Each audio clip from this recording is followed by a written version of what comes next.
ordered me to fight Campos. They ordered me mandatory 2 days after my fight. So I mean, maybe I got to fight. It could be the mandatory then. He's 23 and old, guy from Mexico. So I mean, it could be him. I don't know.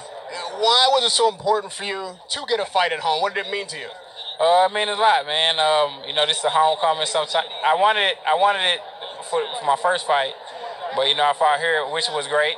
12,000 fans came out and things like that, so it was a great event versus a worthy opponent for my first title defense. And Lamont wasn't gonna come to Dallas, so that wasn't gonna happen. So I fought him in New York. But man, it means a lot, man. I can't wait. Now you haven't had a chance to go home, I'm assuming. Nope. I haven't had a chance to come home, but I spent a lot of time with my family. I got family in Long Island, New York, my grandma, my aunts, and uncles, so I've been spending family time. But I'm tired. I'm ready to go. You're checking all the boxes. Family, man, fighting at home, grandma's house.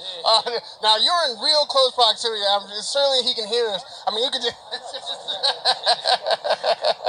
Look, I know it's a gentleman's sport and you guys don't have any real animosity, but we're in this close proximity with a goalie or somebody you want to fight so bad. What kind of energy is it between you?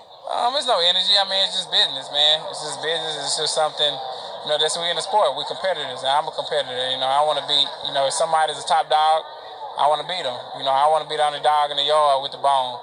So he has 2 bones. I got 1 bone. I got to get that bone. I got to get them bones from him. And lastly, have you had any words with him? You guys have spent a lot of time in the same room. Have you said anything to each other? Oh, he congratulated on my fight and things like that. But, I mean, that's all it was. I mean, I don't know him personally. I don't know him. So it ain't really no relationship there. So just said hi to me, and then that was about it. I don't spend much time in Texas, but I would... Wow, King Fight News. Y'all know what that is. Errol Spence Jr. Right next to Keith Thurman. Right next to him. But, didn't really go off the cuff. Didn't really get too confrontational. Man, Errol Spence is a laid-back character. And as I mentioned before, he's the most respectful challenger you could ever have. Like, this dude, he's like right there, willing and understanding as a challenger.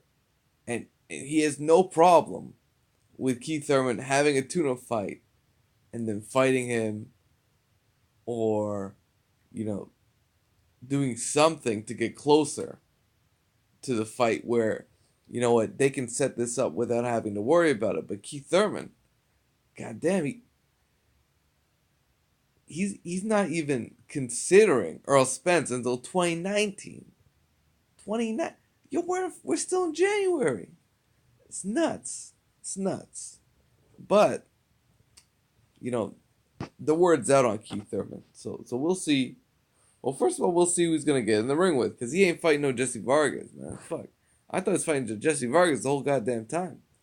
But we'll see what happens, man. No smoke Thurman. King Fight News.